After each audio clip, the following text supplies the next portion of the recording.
আসসালামু আলাইকুম প্রিয় দর্শক, স্বাগত জানাচ্ছি সবাইকে সুদক্ষ মাসিক পত্রিকার আজকের আয়োজনে।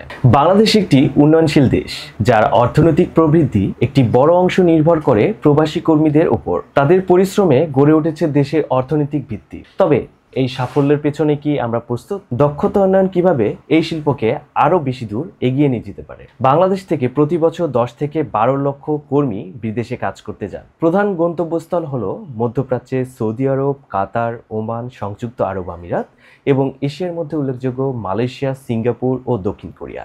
এছাড়া ইউরোপের কিছু দেশেও এখন বাংলাদেশ কর্মীদের চাহিদা বাড়ছে। 2022 সালে প্রবাসী কর্মীদের পাঠানো রেমিটেন্স ছিল প্রায় $22 মিলিয়ন, যা দেশের মোট জাতীয় আয়ের প্রায় 8%। কিন্তু এই সাফল্যের সম্ভাবনা আরও বড় হতে পারে যদি আমরা দক্ষ জনশক্তি তৈরি করতে পারি। বাংলাদেশ সরকার জনশক্তি তৈরির জন্য ব্যাপক পদক্ষেপ নিয়েছে। BMET, bureau of manpower, employment and training এর অধীনে দেশ জুড়ে 78টি কারিগরি প্রশিক্ষণ কেন্দ্র টিটিসি স্থাপন করা হয়েছে। এখানে কনস্ট্রাকশন, ওয়েল্ডিং, নার্সিং, আইটি এবং হসপিটালিটি ম্যানেজমেন্ট সহ 35টিরও বেশি দক্ষতা প্রশিক্ষণ দেওয়া হয়। ভাষা শিক্ষা এবং সফট স্কিল প্রশিক্ষণও এই প্রোগ্রামের অংশ।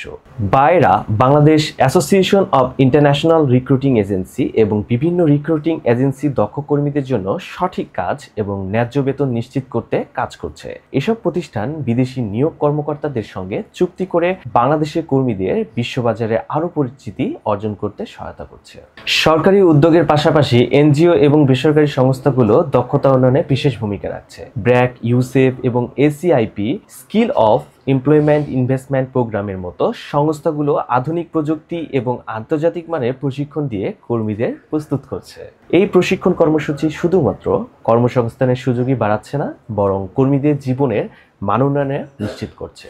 বাংলাদেশ সরকার প্রবাসী কল্যাণ ও বৈদেশিক কর্মসংস্থান মন্ত্রণালয়ের মাধ্যমে প্রবাসীদের সুরক্ষার বিভিন্ন উদ্যোগ নিয়েছে। বিদেশি বাংলাদেশি দূতাবাসগুলো প্রবাসী কর্মীদের জন্য আইনি সহায়তা, ট্রেনিং সাপোর্ট এবং জরুরি পরিস্থিতিতে সাহায্যের ব্যবস্থা করছে। অন্যদিকে জাতীয় দক্ষতা উন্নয়ন কর্তৃপক্ষ এনএসডিএ আন্তর্জাতিক চাহিদার সঙ্গে সামঞ্জস্য রেখে কারিকুলাম তৈরি করছে। নতুন সংযোজন হয়েছে ডিজিটাল স্কিল ট্রেনিং এবং গ্রিন জবসের মতো উদ্যোগ। তবে চ্যালেঞ্জও কম নয়। বিদেশে প্রেরিত কর্মীদের মধ্যে অনেকেই সঠিক প্রশিক্ষণের অভাবে সমস্যার সম্মুখীন হন। ভুয়া রিক্রুটিং এজেন্সি এবং উচ্চ রিক্রুটমেন্ট খরচ একটি বড় সমস্যা হয়ে দাঁড়িয়েছে। এছাড়া আন্তর্জাতিক মান বজায় রাখা এবং নতুন প্রযুক্তি ব্যবহারের ঘাটতি এখনও এই খাতের জন্য বড় চ্যালেঞ্জ। তবে ভবিষ্যৎ সম্ভাবনা উজ্জ্বল। বিশ্বব্যাপী শ্রমবাজারে দক্ষ কর্মীর চাহিদা প্রতিনিয়ত বাড়ছে। দক্ষিণ কোরিয়া, জাপান ও ইউরোপের দেশগুলিতে এখন আরও বেশি বাংলাদেশি কর্মী নেওয়া হচ্ছে। একজন দক্ষ কর্মী কেবল নিজেকে নয়, তার পরিবারকেও সমৃদ্ধ করে। এভাবেই তৈরি হয় একটি শক্তিশালী অর্থনৈতিক ভিত্তি। সরকারের লক্ষ্যে 2041 সালের মধ্যে দক্ষ জনশক্তি তৈরির মাধ্যমে রেমিটেন্সের পরিমাণ $50 বিলিয়ন উন্নীত করা।